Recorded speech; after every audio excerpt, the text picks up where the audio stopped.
7월 21일부터 8월 22일까지 정확히 한 달 동안 온라인에 게시된 살인 예고글이 무려 431건이에요. 더 황당한 건 이 중에서 경찰이 192명을 체포했는데요. 그중 거의 절반 정도가 10대라네요. 이제 얘네 큰일 났어요. 그 허세의 대가가 감옥 가는 일이 될 겁니다. 지난 15일에는 고척돔에서 칼부림을 하겠다는 글이 트위터에 올라왔어요. 그때 한 아이돌 그룹이 고척돔에서 콘서트를 하는데 이제 거기 모인 팬들을 노리겠다는 거죠. 39명의 경찰이 투입돼서 자정까지 7시간 넘게 수색했대요. 그리고 범인이 잡혔는데 아니 얘가 고작 11살이래요. 그리고 글을 올린 이유는 홧김에 장난삼아서? 이 장난삼아라는 말이 진짜 화가 나는 게 어느새 이 장난이 유행이 됐다는 거예요. 저도 유행 참여해봅니다. 오늘 에버랜드 가는데 눈에 보이는 사람들 다 죽일 겁니다. 그렇게 아세요. 얘도 10대예요. 친구가 이게 화가 나서 글을 올렸대요. 저도 유행 참여해봅니다. 라는 말이 참 기가 막힌 거죠. 칼부림 장난으로 도배되고 있는 대한민국. 이거 그냥 철부지들의 귀여운 허세로 넘어갈 수는 없는 일이잖아요. 법사위 회의에서 나온 한동훈 장관의 얘기도 이런 뉘앙스예요. 허세의 허용 한도가 조금씩 올라가다 보면 말도 안 되는 용기를 내서 칼부림을 진짜로 하는 사람들이 생긴다는 거죠. 그래서 인터넷의 살인 예고글 같은 것들은 보통 훈방 처리하는 일들이지만 현재는 미성년자일지라도 전부 구속영장을 청구하고 있대요. 그래도 미성년자잖아요. 만 10세 이상에서 만 14세 미만은 형사처벌을 받지 않는 촉법소년이죠. 모두가 그런 건 아니겠지만 이 부분을 악용하는 10대들도 있기 때문에 이런 사건이 있을 때마다 촉법소년 연령을 두고 이런저런 얘기들이 나오게 되는 것 같아요. 실제로 촉법소년 사건은 꾸준히 증가하고 있대요. 전국 법원의 촉법소년 사건 접수 연도별 건수를 보면요. 2018년과 2022년을 비교하면 4년 사이에 46%가 증가했네요.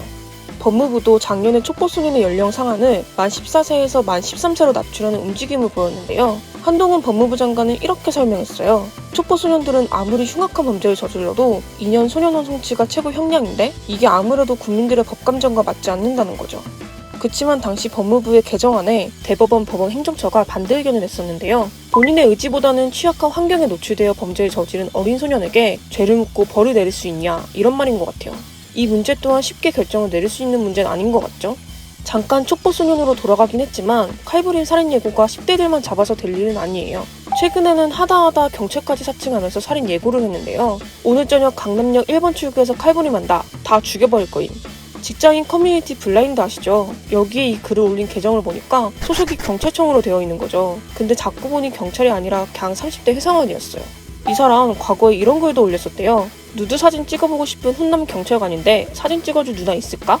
우회. 이뿐만 아니라요. 게임 때문에 열받는다고 NC소프트 앞에서 칼부림할 거라는 30대 남성, 스포츠 토토에서 돈 잃었다고 하나 이글스 야구 경기에서 칼부림하겠다는 20대 남자애도 잡혀갔어요. 더 무서운 건 이렇게 글 싸지르는 애들 말고 진짜로 칼 휘두르는 사람들이 있다는 거겠죠? 분당 서현역 사건부터 해서 신림동 성폭행 사건까지 백화점이나 지하철, 공원 같은 평범한 일상생활 공간이 이제는 공포로 뒤덮였잖아요. 대책이 필요한 시점이에요. 윤석열 대통령은 한 달 새 3번이나 발생한 묻지마 살인사건들을 두고 치안 역량 강화를 포함한 근본적인 대책을 마련해달라고 지시했대요. 빨리 나왔으면 좋겠어요, 제발.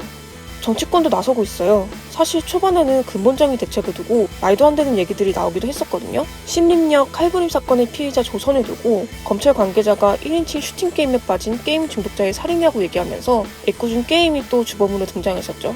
게임에 이어서 이번에는 그런 글들이 올라오게 하는 디스인사이드 탓이다 라는 얘기도 들렸어요. 허은하 국민의힘 의원은 답답했는지 입 막는다고 기침이 낫진 않는다. 애꿎은 사이트에 책임을 떠넘기지 않았으면 한다고 페이스북에 적었는데요. 게임이나 커뮤니티를 틀어막는다고 해서 근본적인 대책이 되진 않는다는 거죠.